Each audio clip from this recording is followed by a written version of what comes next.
Good morning. Thank you for joining us. Today we are at our first EIS webinar of 2023. So we appreciate you being here. Today we will be discussing human continuity. Do we still have a chance? My name is Dr. Chris Beck. I'm the Vice President for Policy and Chief Scientist of EIS Council, and I'll be acting as the host today. We're glad that you're here. We also really want to motivate you to take a look at our website, and especially the upcoming Resilient Renewable Planet Conference, which will be April 17th through 19th in London. Signing up now, you get also included a free membership to EIS Council. Hopefully I got a short video here that will maybe be instructive.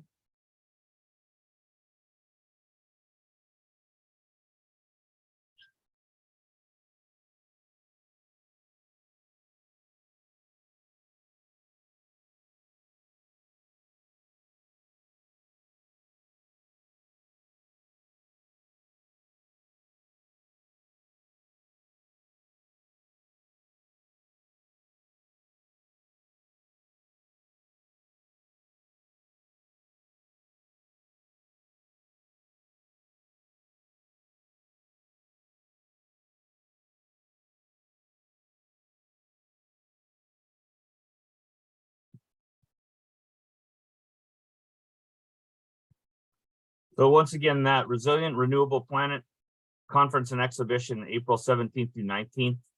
Registration is still available. We have an amazing lineup of speakers. We are also pleased to be sponsored by Dominion Energy, NERC, Raphael, and the Edison Electric Institute. So thank you very much for their support.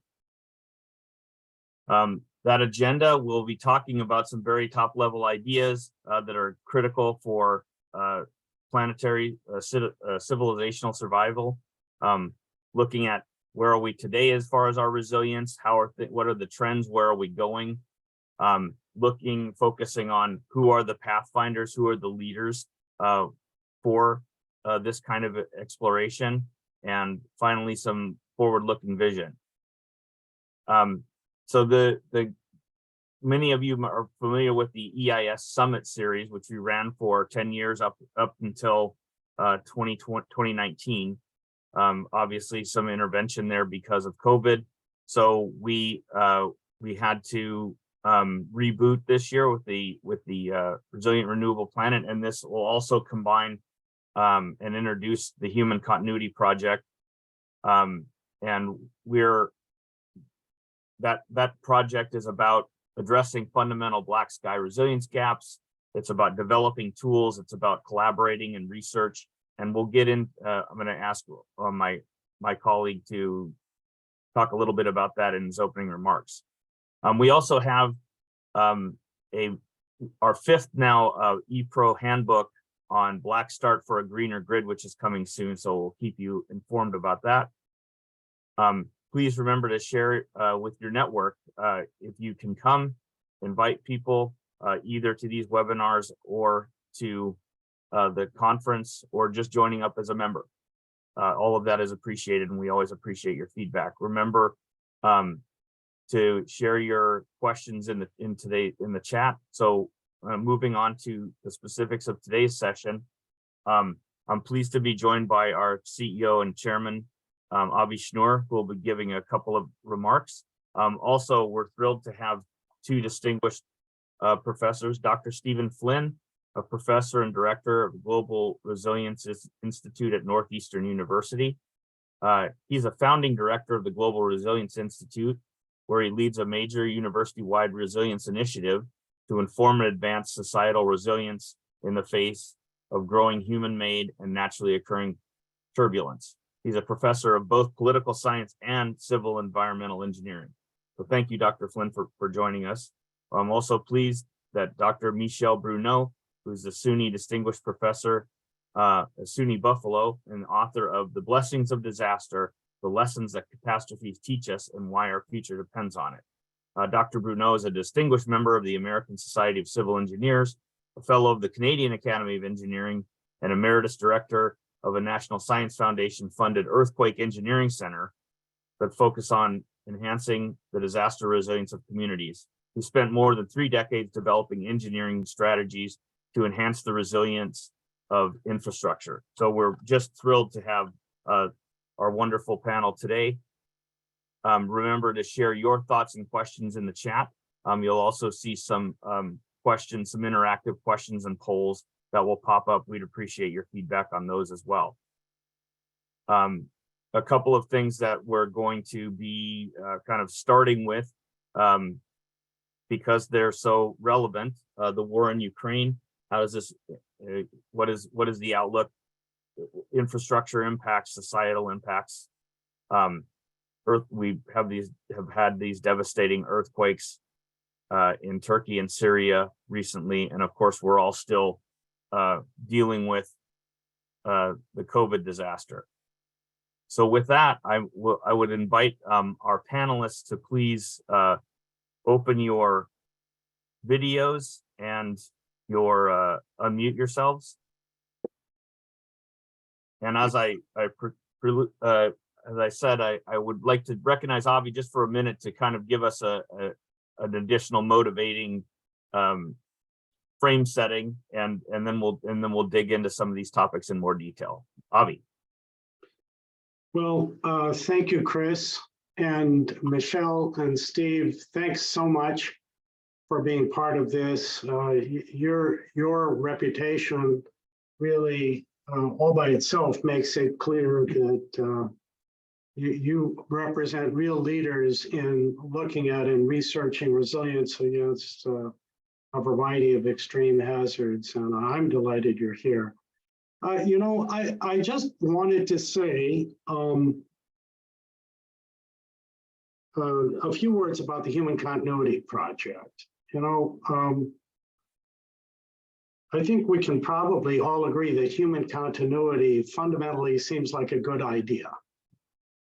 But, that's easy to say, but it's actually rather surprising that you can see, if you look almost anywhere, a growing chorus of concerns on how big the risks are. And Chris, you just hit on some of them. The Ukraine war, which has implications which are terrifying, where there is potential for a decision even by one person to take some actions which could be quite terminal on a very large scale. We're just coming out of the pandemic, as you pointed out. We've seen what very large scale earthquakes can do. And if those earthquakes, an earthquake that is very serious occurs in a very infrastructure sensitive zone in one of the really big countries, one of the things to realize is that with global interdependencies, all of the critical networks are now interconnected worldwide. So nothing really is going to be local if it's a very large scale event. And that is really the idea behind the Human Continuity Project. There have been studies looking at previous civilizations, and the studies typically have all come up with the same conclusion. About 100% of previous civilizations have collapsed. And if you look at the timing, we're about due. If you look at the critical factors that researchers have found, it's a little frightening because some of the same changes, the rapid increase in complexities and interdependencies and other societal changes appear to be very significant in our civilization today. And there is one difference, though, between our civilization and everything that's come before. If you look back, I don't know, let's make it easy, 1,000 years. So the nations were made up of communities and cities. Cities were all operative and resourced pretty locally. You could have something that would devastate a few communities, maybe even a nation, and that would be very bad for those people. But the rest of the world would be relatively unaffected. You could have something that could be very serious in one sector. Let's say, for example, some luxury trade, or I don't know, some aspect of long-range transportation and trading, and it would not affect other sectors. This is now has all changed. All sectors today, all infrastructures, all supply chains depend on pretty much all the other major sectors and supply chains. And this is really worldwide. It's an organic integration which no civilization has ever had before. That's very efficient, it's critical, that's what's keeping 8 billion of us alive and sustaining us on this planet. But it comes with a huge risk. And the risk is, if you have organic integration and you take an organ out of an organism, then the whole thing can collapse, which is why it's a civilization scale issue, not a city issue or even a national issue. And I'll just finish with this comment.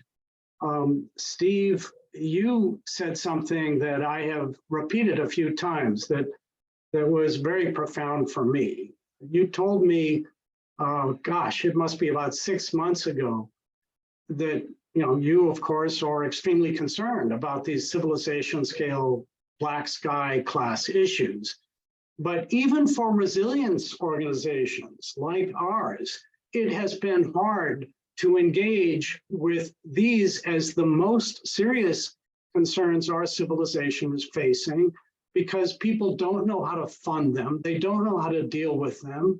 The foundations and the government agencies typically focus their funding opportunities on local disasters that they've seen occur many times. And that, of course, is very appropriate and very helpful. But what it does mean is there has not been a systematic global scale effort to try to get these issues under control, to prepare so that if and when an extremely serious event occurs, it won't cascade into a civilization scale disaster. So I'm looking forward to what each of you have to say today and how the discussion goes forward. And this really can be seen as a preview for this unique conference coming up in London. It will be an opportunity to try to see if we can't gather leadership from all over the world for the first time to really start getting serious about what it will take for our unique, tightly integrated civilization to keep everything together. So let me stop there, Chris, and I'll look forward to the discussion. Thanks, Avi. And as you finished up there, especially grateful that Dr. Bruneau and Dr. Flynn could join us today. They're both founding members of the Human Continuity Project, have some travel challenges for London. So we're happy to have a preview, both for the topics we're going to be talking about and so that other people get to see you now. Help us frame what we're going to discuss that. So as we kind of figured out how do we, as Avi laid out, very broad. There's a very broad topic, interaction and interdependencies, but maybe we could frame it by looking at these last couple of disasters that I laid out in the slides, in Ukraine war and the earthquake in Turkey and Syria as a sort of a starting point. So the Ukraine war, now we're a year in. It's been kind of slowed down for the last month or so along the long 600-mile line, but everyone says, all the military analysts say, okay, spring's coming and we should expect to see a shift. So a couple of things I wanted to ask Dr. Flynn to start with. This went from Putin's strategy basically went from trying to fight a military war to trying to fight an infrastructure war because the military campaign wasn't going very well. I know that you've indicated you take a look at the at the infrastructure impacts, the grids, other life-sustaining infrastructures. Also, you are an expert in nuclear terrorism, and there's certainly the threat of a nuclear attack of some kind. Could be an EMP, could be a traditional nuclear weapon, could be something else. Has been kind of waved around by Putin. So I wanted to start with you, Dr. Flynn, on those couple of issues that the Ukraine war has highlighted for you, and how your studies and findings have been to date.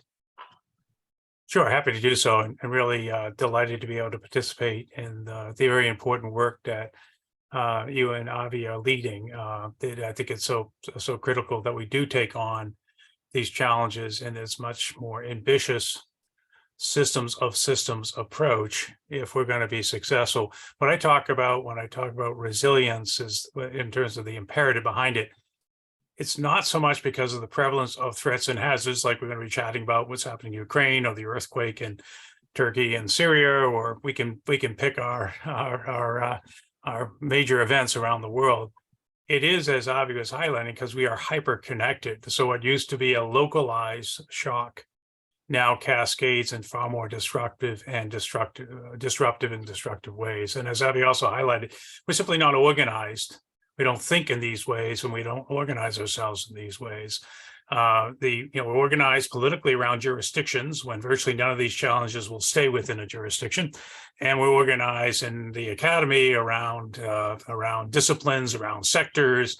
And when government organizes, it's organized around particular assets or sectors, or often sets of assets.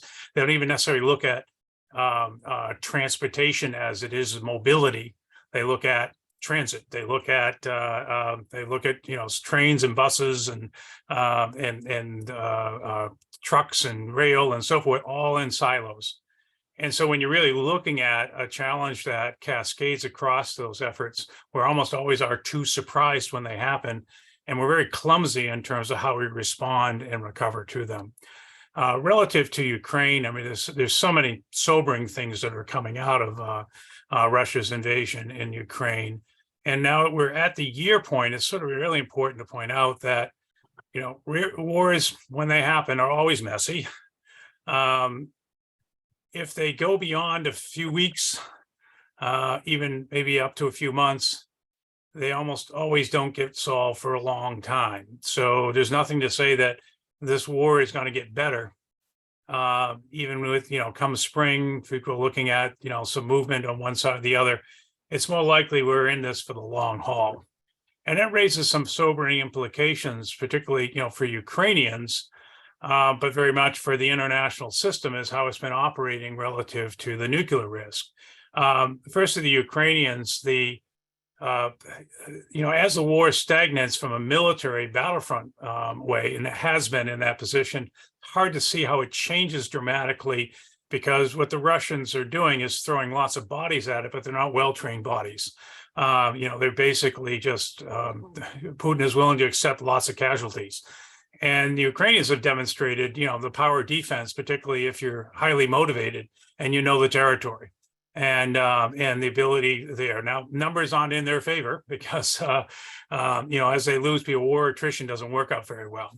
But the real concern is what happens if Putin gets sort of more desperate. How much more does he push the envelope?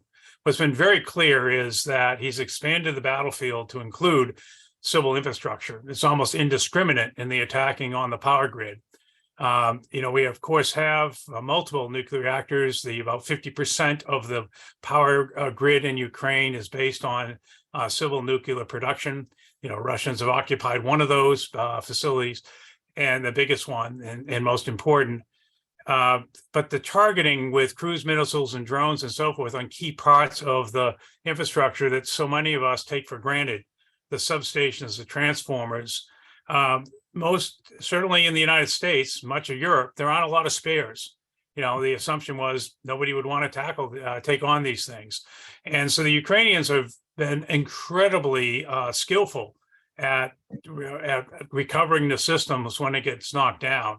I mean, they make Cuban mechanics look like child's play by comparison. It's just been really impressive how skillful they've been able to sort of carve together spot parts and pieces and so forth. And this is Soviet era like technology. But should that get to a tipping point where you just start running out of pieces to replace, and you run out of rabbits to pull out of a hat relative to fixing this here, the risk is that it goes dark. And if we get to the black sky kind of scenario, we're talking, weeks, months potentially to try to get it back on. It's hard to see how cities function with no power. They've been muscling it along with limited power in rather extraordinary ways that most of us would not be willing to do. Living in apartment complexes with little or no power is a real challenge. But so one set of issues here is, do the Russians continue to target essentially the foundations of modernity, most critical, which is power? And if that happens, the impacts are relative to independency. You lose the ability to move water. You lose the ability to move wastewater. You can't maintain public health without wastewater treatment plants functioning. And so the cascading effects can be rather awful for the Ukrainians. So I'm keeping as much of an eye on the battlefield. I'm keeping an eye on the grid. I'm keeping an eye on what folks are. And I would argue the Europeans Americans should be mobilizing, doing whatever they can to create the spares. Some of our stuff goes into repair, or some of it's being scrapped. Well, let's make sure we really inventory that and see what we can have available.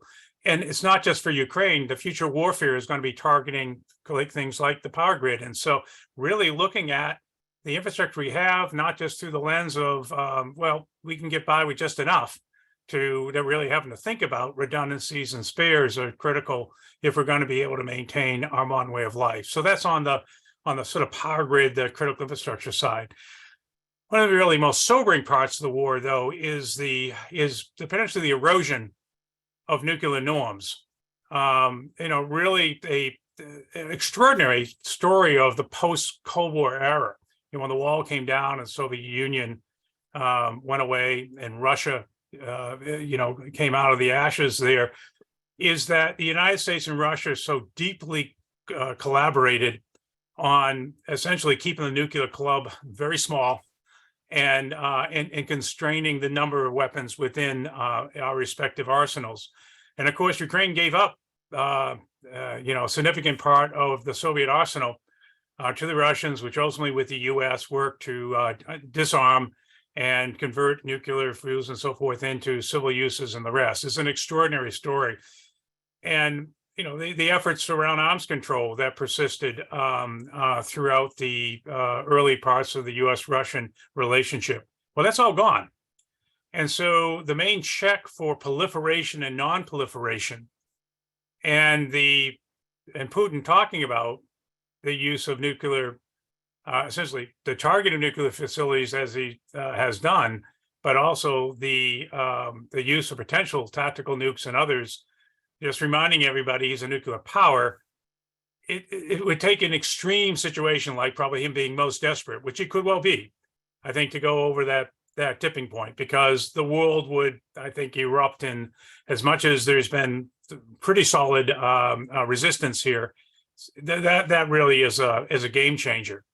But that being said, the message of proliferation as maybe a safeguard, it's hard to see the North Koreans or the Iranians suddenly going, oh, that's right, we probably should give up these nukes. We're in just the opposite sort of state here on that side.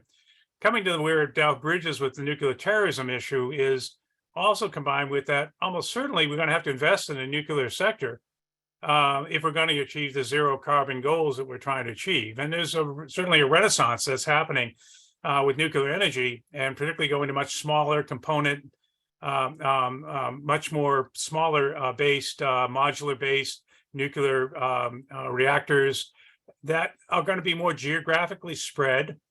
The materials that have to move around to support them, the logistics basically to support them, is going to therefore become more geographically spread. The US is not leading this effort because we're still got our heads in the sand a bit on this.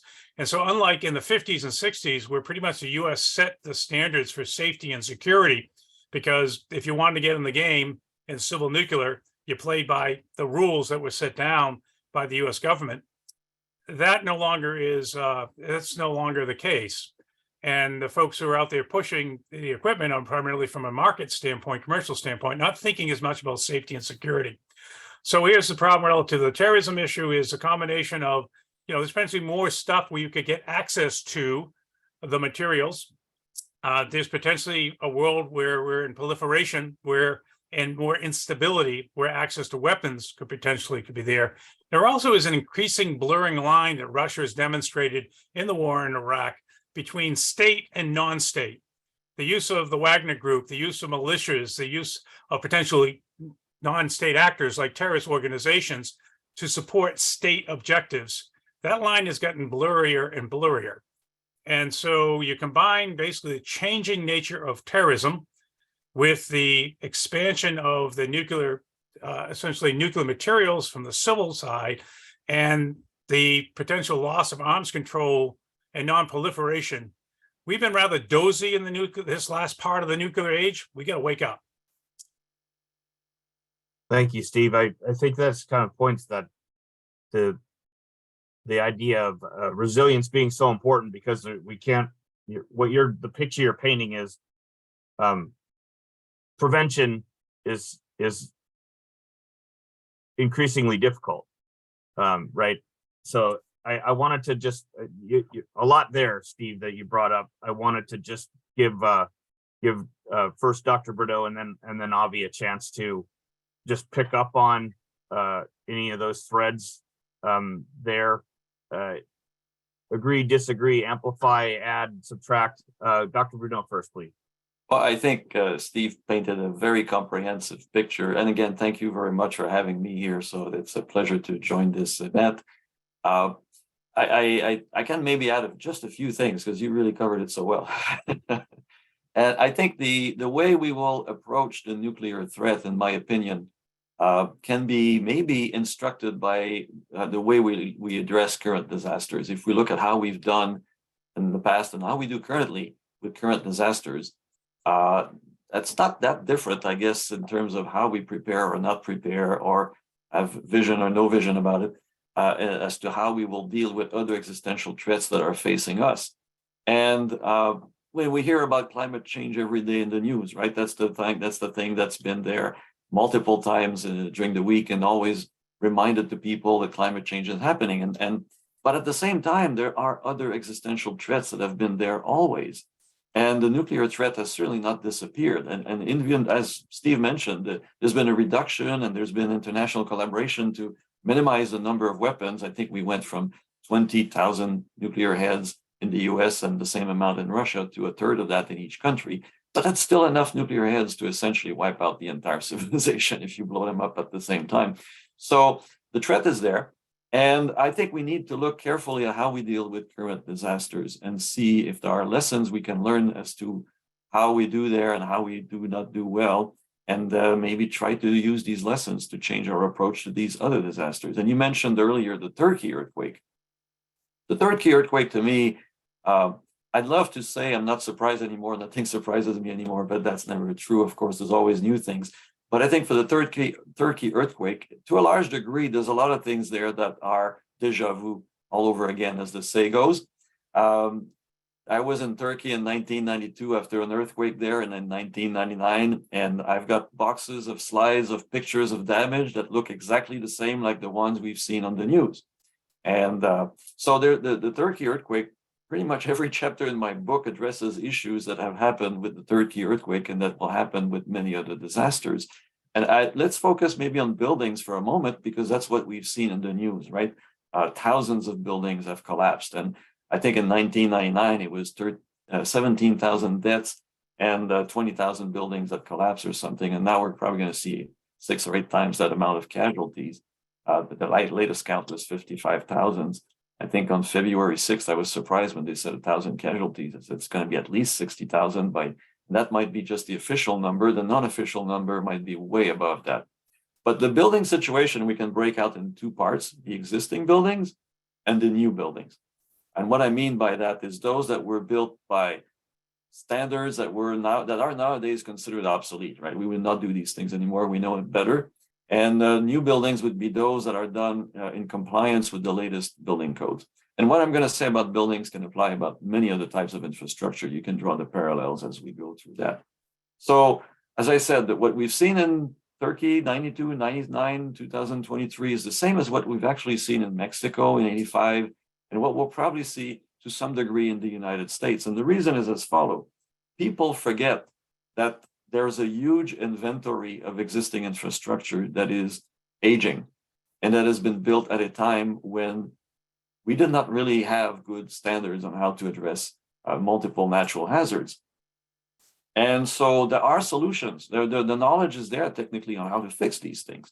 But now you're entering a realm of enforcement of how do you do that? I can say, Chris, your building is deficient and it's going to cost you $2 million to fix it. And your reaction could vary from get out of here and I have a gun to how do I do it, right? There's a whole spectrum. And so it's a very difficult thing to achieve. And the reaction has been that, well, these things happen to others. It does not happen to us. And we have a tendency to ignore these things until there's a mandate somewhere that says you have to do something. And there are a large number of, for example, reinforced concrete buildings, but not reinforced to today's standards across California. And it is well known that they will suffer a tremendous amount of damage during the future earthquakes, and that some of them will collapse. In fact, they've been lucky so far. They haven't had the 7.8 earthquake in Los Angeles. The last one was in 1857, when the type of construction was, let's say, very different than what we've done in the last century. And the scientists know that the San Andreas fault is due. It's very similar to the Anatolian fault in Turkey. They tell us that in terms of power and rates and what have you of movement. So you would think that all of Southern California is enacting mandates to retrofit these reinforced concrete buildings of a different era. Only a few cities have done so. And they've done so with a deadline that you have to do something by 2040. And human nature being what it is, you can bet that by 2035, people will ask for an extension and say, could we make it 2050? And so some of them, thankfully, are being retrofitted and some of it is happening. And that's in the state that is probably the most aware to the hazard being earthquakes, right? And what it can do. Imagine what's happening in the other states where the maybe acute sensitivity to the risk is not as high when it comes to hazards. And in California, I think there's another type of construction which is very vulnerable. By the way, it's multifamily housing. They have all the parking garages on the first floor, so it's very wide open with very tiny columns supporting the rest of the building, which is more stiff and has more partitions. And what we've seen in past earthquakes, even small ones of 6.7 magnitude and then less, the first story collapses and the cars get crushed in the middle, I guess, but the building is destroyed. And some people also suffer. Not only financially, but loss of life in these failures. And there was a proposal in California recently to support the retrofit of these buildings because they're often not very rich communities, let's put it this way. And the state was willing to put $250 million to help them retrofit. And I was just reading Tuesday, and I don't know when it happened, that the governor struck that out from the initial budget for 2023. Now, post-Turkey earthquake, maybe this will come back. But again, it's like priorities, right? And it's never a high priority to do something that looks like maintenance because it doesn't bring income right away. It doesn't bring revenues. So fixing things is something that, nobody thinks about until the earthquake happens, and then they think about a lot, but it may be a little bit too late. Now, when it comes to new buildings, it's a different story. There's been a lot of, news events talking about corruption and poor practices there. And so, yeah, there's some of that, definitely a lot. But when people show pictures of destroyed cities and the media likes to focus on the destroyed buildings, my eye always zeroes and catch the buildings that are still standing. And then, so it is possible to design to resist earthquakes of that magnitude. The Turks let's be frank, there are tens of thousands of earthquake engineers in the world that have been trained on how to do that. And many of them are in Turkey. And they have the code, their latest building code is just as good as any building code in the world. So when you enforce it and you build with it, you can get satisfactory performance. And I was talking to a few of my PhD students who are in Turkey. That's where they are now, in universities there. And they have been consulting on projects. And one of them told me that the 5 hospitals that he was a consultant on that are right in the core area of the epicenter have all performed perfectly. There's no damage to report there. So collapse is not admissible, but a lot of buildings will suffer damage. And that's okay as long as people can get out alive and be safe. And there's a life safety issue. And that's what building codes typically shoot for. So what we see a lot in the news is a lot of scapegoating right now. They're trying to find the one guilty person for that building and the one guilty person for that building. And that's great. But I think what this fails to recognize is that there's a chain, a social chain, that a lot of folks are involved in this from beginning to end, right? It's not just one person that did it all. If you think of the the expression, the straw that broke the back of the camel, it's not just one straw that did it, it's everybody that's involved in that process that did it. So it starts with denial of risk. Folks maybe do not recognize the fact that they're sitting on faults, and if they do, maybe they think it will not happen in their lifetime. And then there's a whole chain from the government enforcement of procedures to contractors and all of that. So it's a whole process. And you may think that, oh, this isn't Turkey. This would never happen here. But we have a different process here, actually. We may not have the corruption issues, but we have another one, which is denial of risk. I was just talking about building codes and how it's important to have a building code to prevent these things from happening, right? Well, the way the Constitution is written in the United States, the duty to have a building code falls down to the lowest level, which is the community, the cities. And if they don't have one, they can ask the state for what should we do, and the state can provide examples of building codes they can use. Well, some states are proud to say they do not have building codes, and that's the way they like it. So we can laugh at what's happening in some parts of the world. We can say we're doing much better, but in reality, sometimes we do, and sometimes we don't. There's a spectra there. So that's an analogy I've made with buildings, but I'm sure you can, I can keep speaking on and on and on. I don't want to do that, but the same thing happens with many other types of infrastructure. We have the new, we have the old. We have to sort of, decide what we're going to do with the old and see if we're doing the correct decisions regarding whether or not we adopt the latest and recognize correct procedures for the new. And it gets complicated, as you said earlier, Avi. Michel, I wonder, pushing your expertise in another area, of course, with earthquakes, that's the whole phenomena of liquefaction. And going back to Los Angeles and really picking up this theme of complex interdependency, the nightmare scenario that I see for Los Angeles, and as we really saw coming out of the COVID experience, when the dependency on the port of Los Angeles and Long Beach was so highlighted, brings in 40% of all the containerized cargo for the United States. More than half of the energy west of the Rocky Mountains comes in through the port of LA Long Beach. But Terminal Island is basically all fill. It's basically how they dug the harbor, deepened the harbor to support all of the shipping that comes into there. The biggest terminal in the United States, Pier 400, basically came up out of the bottom of the harbor.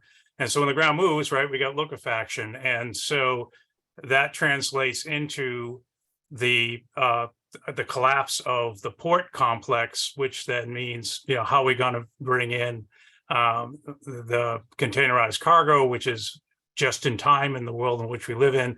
Plus, we have the impacts on the energy sector. Well, some of that's more offshore and pipeline and so forth, but we can imagine the earthquake could certainly have some impact on refineries and other capabilities that are there as well.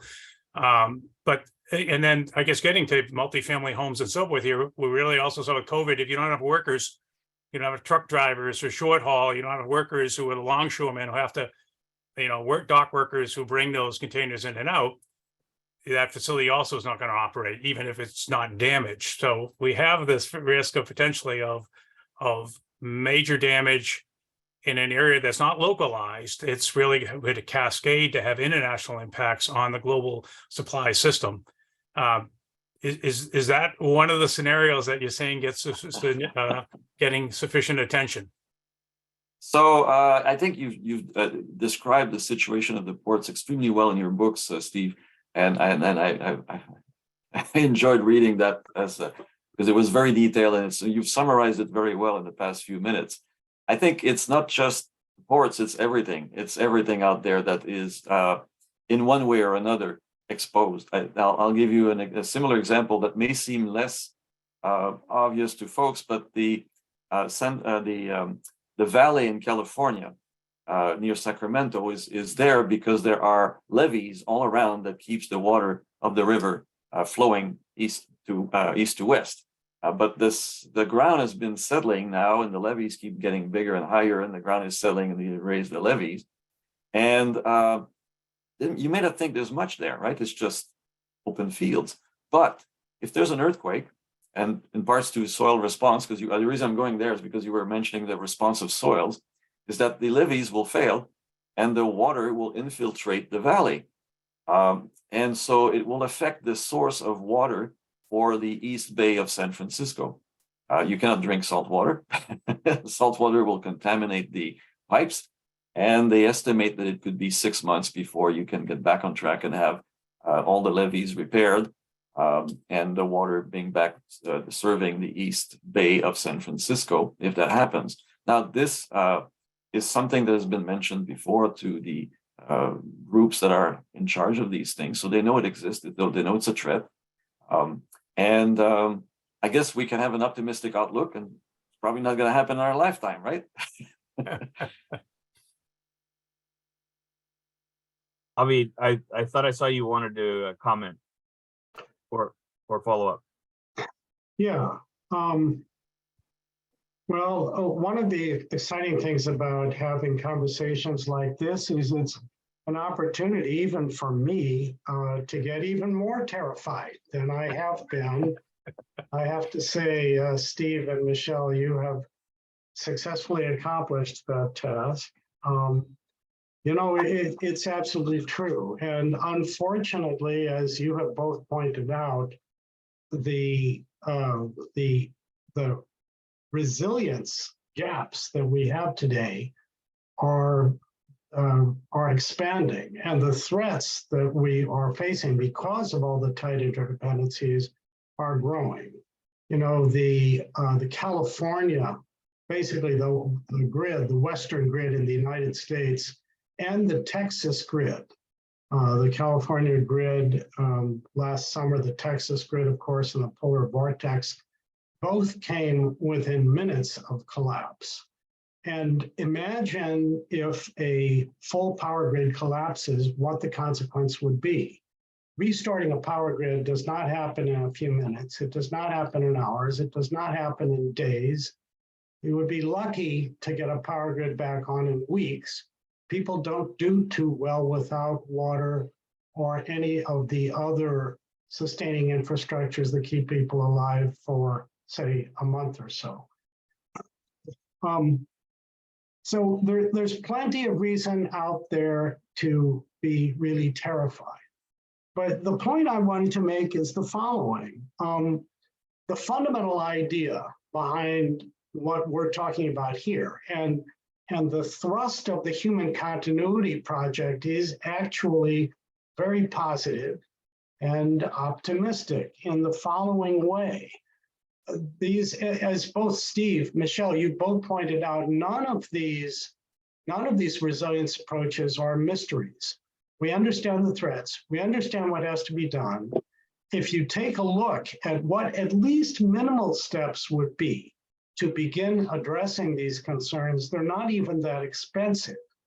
So what is the problem? And why is it that we have not even been able to put together a global scale focus on protecting the fundamental infrastructures that keep global civilization together? So there are a few things that I think are missing and that have to happen.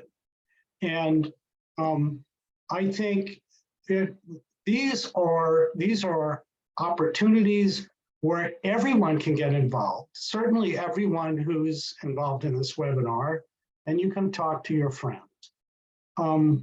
The first step is to have adequate, let's call it adequate imagination, to recognize that we are facing an extreme threat to our modern, ever more tightly interconnected, interlocked civilization. and that therefore it's going to be critical for our future, for our children's, our grandchildren's future, that we begin recognizing that there are extreme threats that are at a level that could bring down the infrastructures that our lives depend on. What that basically means is that if we all start recognizing this, simply start talking about it among ourselves, with friends, in community meetings, then there is an opportunity for the people who are really the political leaders to recognize that this is becoming, after the risks associated with Ukraine, after the risks associated with the pandemic, with everyone's growing concerns about the impact of climate change, that all of this now is beginning to convince people that we need to systematically start investing in the resilience of our infrastructures. Resilience meaning, okay, let's imagine that one of these very seriously bad things happens. Are we prepared to put the pieces back together and do it quickly enough for us to survive? That's the critical question. And I think we need to ask each other, this message needs to become a regular part of the conversation. And if that happens adequately, then there are two consequences which I think are very straightforward and would be enormously positive. One would be incentivization. So with adequate public support, the utilities, the infrastructure companies, the supply chains, the resource and service networks, and the companies that provide them could see that their fundamental business requirements, in the same way that they're incentivized for so many other things, are incentivized to actually begin focusing on preparations for extreme hazards. And the other dimension is very practical steps that could be taken to put together and put in place black sky resilience. What are the tools and the capabilities which, if they were widely deployed, could give us an opportunity, if one of these horrible things happens, to recover in a way which would minimize the casualties. These are very practical. It's not hard, and it's not even that expensive to do some basic incentivization of critical industries.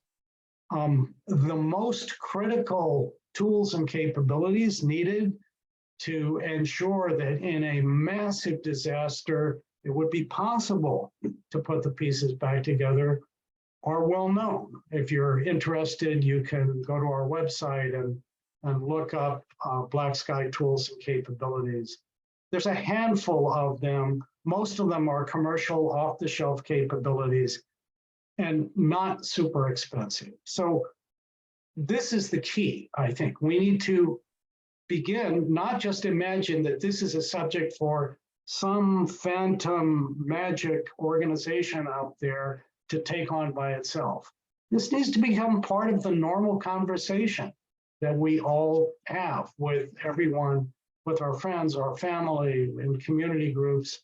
And based on that, we need to look for opportunities to actually begin changing the business picture so that it becomes positive and profitable to address these, and that people start looking for where they can acquire tools that could provide the resilience that our civilization needs. Let me pick that up and ask. I want to say, kind of want to close out with discussion of how do we really start to address these things? As Avi said, there are some tools available, but how do we move this subject forward? And one of our attendees, Sandra, had a couple of good points, which is like tying a few things together. We have all these specialists. Do we need to? With all this interconnectedness, problems are multifaceted. How do we we all got to become Renaissance men to understand, really become polymaths, or how do we organize ourselves so that we have to have these cross-sector discussions to really understand what's going on. I think Avi kind of pointed to that. I think both Dr. Bruneau and Dr. Flynn did as well. So the sort of societal side, can we get ourselves organized in the right way to address the problem, and also the economics. I think it was pointed out that well, just incentives are typically, there's a sort of short-termism there, that sort of distance or efficiency and resilience are often economically opposed to each other in a typical business outlook, but they shouldn't be. How do we deconflict that? I'll start with Dr. Flynn and then get Michel's input as well. I want to kick it to Michel because he wrote the most recent book on this. Okay, very good. Okay, Yeah. good. You get the answer. I think Avi, you touch on It's all an the good excellent book, points. by the way. Should all go again. Thank you very much, Steve. And I think Avi, you touched on a lot of very good points, and I think let me bring it down to a very low level. This morning, it's 32 degrees in Buffalo, Fahrenheit. It's just about freezing, and I was at the on campus, and I saw a student walk around in shorts. And he didn't have flip-flops, thankfully, but he wasn't walking around in shorts, which is probably fine because he was running a supply chain. And in his supply chain, he's leaving a house that's heated, and he's getting into a car that's probably heated because he can start it remotely or it's in a garage. And he drives to a campus that's heated. So it's like summer for him. So the supply chain works very well until it doesn't. And so when his car is going to break down, he's going to be in shorts out there in the middle of Buffalo with a car that doesn't work, and he's going to be waiting for the AAA to show up if he ever got that. And it's going to start to come up to him that it maybe not is a good idea to run a supply chain that does not have any redundancy. So he's going to face the fact after the disaster that there is probably something that was wrong in the initial setup of his system. And the reason I'm saying that is that everything we do and everything that a lot of folks who are interested in the topic do are what I call the silent heroes. They're doing a lot of very good work, and they're doing it in the background, and they're moving the needle, and it's fantastic. Disasters come and it moves, puts jet engines on the needle, and now it goes even faster. But we should not have to wait for a disaster to move things faster. And I was talking to Ellis Stanley, who's an emergency responder. He's retired recently, but he has been in many very important offices in emergency response. And he was telling me, your book is what we need, because we keep talking to each other, and this book connects with everybody. It brings it up to, anybody who doesn't have any knowledge of what's happening in a disaster, and it brings up to the front what are the issues. I mean, we see that it's as important because we have pushbacks on everything. Everybody wants the government to get out of businesses of managing things, but then when the disaster happens, they say, how come the government was not there? And we see it with all kinds of stuff. I think East Palestine right now, right? That little chemical tank accident. Yeah, or that or others, right? It's a very, very interesting thing. And that's because there's, again, the thought of what could happen in a disaster is in nobody's mind before the fact. So I think when I wrote The Blessings of Disaster, I was not even thinking necessarily all that far, but Ellis Stanley brought it back to me in a way that says, yeah, you're right. It has to come down to everybody. Everybody has to be aware of what it is what are the issues at stake. And I'll be honest with you, I think having an educated public is a necessary step to have a resilient society. It's a necessary condition, but not a sufficient condition. There's got to be something else. The something else is very complicated. I don't know what can be done at that point to make everybody aware of what we should do once we are aware of what it takes to become a resilient society. But I think hopefully this book will be a useful contribution towards that. And thank you very much, Steve, for saying it's a great book. And I agree with you. We probably should sell 8 billion copies. Absolutely. Well, just Bill, I really love that anecdote. And I think that's the key is we got to ground this and make it not something that's so abstract, not something that sounds so futuristic. You really have to find ways and where it speaks to it meets people where they are. And one of our challenge, I think, for those of us who are sort of in the academic side of things, or even really folks who are sort of in the uber public policy, is how do I get everyday people to, to engage around this? And I think, Michel's example of, the guy in gym shorts in the winter is a pretty good way to, you have to meet people where they are. And so one of the things that really is focused here is engaging every community, but you get them to say, what is it that you're worried about? What is it that your hazards are? Because what's key about resilience is almost all the solutions to try to first the understanding of the vulnerability, the preventative measures, the investments we have up front, the preparedness for dealing with incidents. There's some universals in it. While they'll be tailored depending on the hazard, there's a core capacity that has to be there.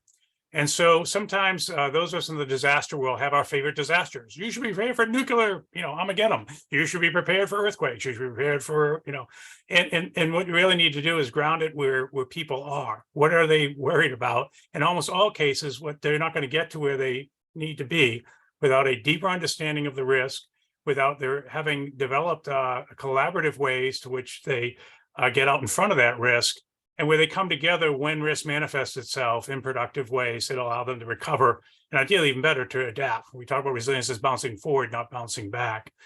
I will stretch in the last couple of minutes here. I think we can be somewhat optimistic that even though what I said at the outset, and Abby laid out at the outset, that what animates this imperative is the hyper-connected, complex, interdependent world we live in, with both natural and built systems becoming so deeply interconnected. We have much better tools today than we did in the past, and even the recent past, to really get out in front of these challenges. Network science help us to understand systems of systems and be able to map where critical nodes are, that you're going to see more impact relative to others, because we can't do everything everywhere. So we have to really understand the systems where the most likely risk of cascading failures are going to be, ideally direct our attention to mitigating that risk. And when we talk about recovery, we want to go to the area where we can accelerate coming back. And so a tool like network science, but that's science, right? So you need good models, and the modeling is capability we're developing now is getting much more localized. When we think of some of the climate tools we used to have, is like, well, we can predict when North America may be faced with, a certain degree of rising. Getting it down to where I could underwrite insurance at a property level is where we have to go. And modeling isn't quite there, but we're certainly moving in that right direction. Models can also be very complex. So the visualization tools that can allow folks to put things into context. So it's not just us waving our hands and using words, but really allowing people to see how risk will manifest itself. The gaming technology that's out there. And then if we really want to be more resilient, we have to essentially be much more informed about the environment. So we need to make it essentially sensor rich. Sensors are dirt cheap now. And you can basically start to populate systems so that the thing you're worried about early on, ideally take preventive action.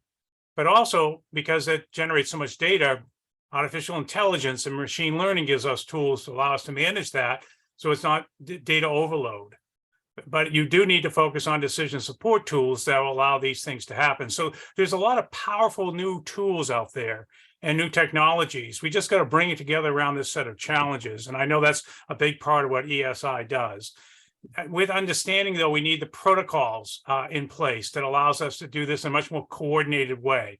I talk about this as not initially much of technology as it is a choreography.